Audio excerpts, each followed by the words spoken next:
Bonjour à tous et bienvenue sur boursicoté.com pour cette nouvelle analyse technique du CAC 40 en clôture avec une séance qui valide donc le franchissement de la zone des 7910 points puisqu'après une ouverture sur un petit gap haussier, gap qui a été comblé, le CAC 40 s'est affranchi de cette zone de résistance. On l'avait déjà testé la veille sur les contrats futurs, on confirme donc sur le cash et donc au terme de cette séance, le CAC 40 clôture à 7942,42 et gagne 0,75% par rapport à la clôture de la séance précédente. Donc nous sommes ici sur une dynamique qui se confirme. Au niveau des indicateurs techniques, on a toujours ici une perte de dynamique au sens des histogrammes du MACD, un RSI qui se stabilise sous la zone de surachat et des volumes nettement inférieurs à la moyenne. Donc cela traduit quoi? Cela traduit tout simplement une dynamique ici qui continue à monter mais un petit peu dans le vide. On a des volumes inférieurs, on a très peu de volatilité, donc clairement c'est une zone qui incite à se couvrir puisque la volatilité étant faible dans un mouvement haussier, c'est vraiment, je dirais, le moment parfait. Donc on a cette configuration, on a ce franchissement.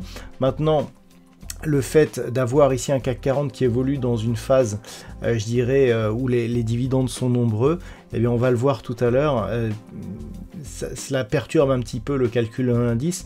Nous allons voir que cette hausse, elle est un peu plus forte que ce qu'il n'y paraît. Au niveau du palmarès des valeurs, nous avons tout de même quelques belles hausses avec Kering qui gagne 3,97%. Alors Kering qui était en baisse ce matin et qui a vraiment fait une remontada toute la journée pour clôturer donc proche des 4% de gains par rapport à la veille. Orange gagne 3,83%. Derrière, Michelin, Carrefour, Engie sont sur des hausses légèrement supérieures à 2%.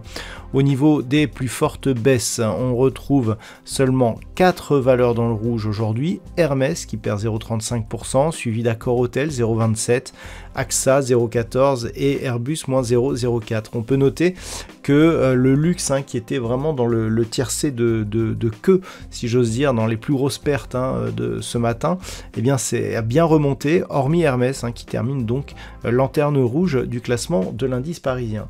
Alors, tout à l'heure, je vous indiquais que la période de versement de dividendes perturbait un petit peu le calcul du CAC 40. Pour cela, on va encore une fois regarder ce qui se passe sur le CAC 40 Global Return.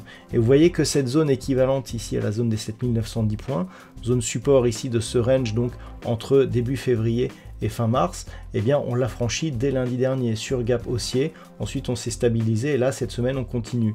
Et quelque part, si on mesure, on est à moins de 2% du record du CAC 40 que l'on voit bien ici sur le Global Return, donc qui était intervenu le 3 mars selon cet indice.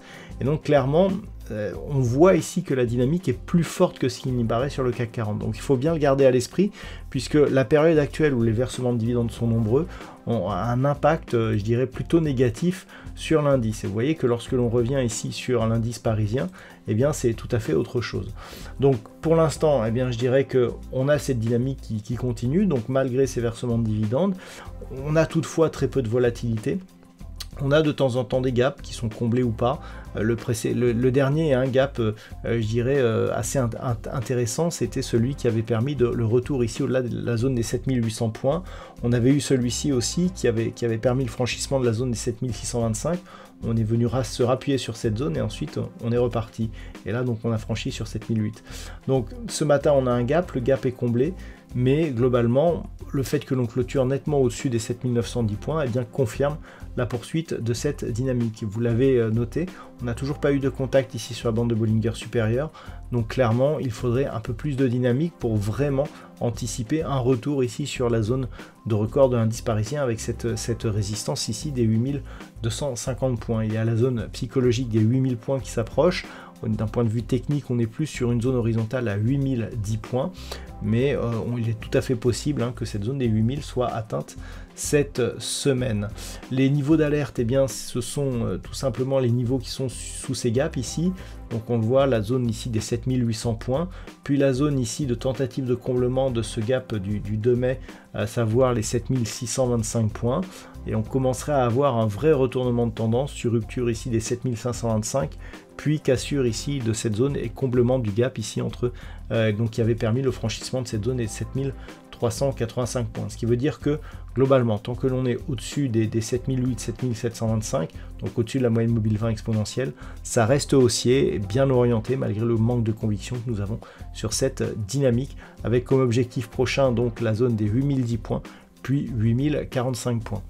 D'un point de vue statistique, nous sommes sur une configuration qui est toujours à peu près la même. Alors, le fait que l'on ait ici cette hausse aujourd'hui à repositionner, enfin à réorienter les statistiques de manière un peu plus haussière. Alors, on a un petit potentiel haussier pour cette semaine, mais qui est toujours suivi statistiquement par une phase de consolidation. Donc, la hausse ici repousse un petit peu la probabilité de consolidation, mais celle-ci est toujours là et en tout cas, on n'a pas de signe d'une volatilité accrue à venir sur l'indice parisien. Je vous rappelle que ce n'est qu'une étude statistique et que cela n'est absolument pas une prévision ou une anticipation de marché. Voilà donc ce que l'on peut dire pour aujourd'hui. Je vous souhaite de passer une bonne soirée. On se retrouve dès demain pour d'autres analyses techniques, toujours sur le site boursicoté.com.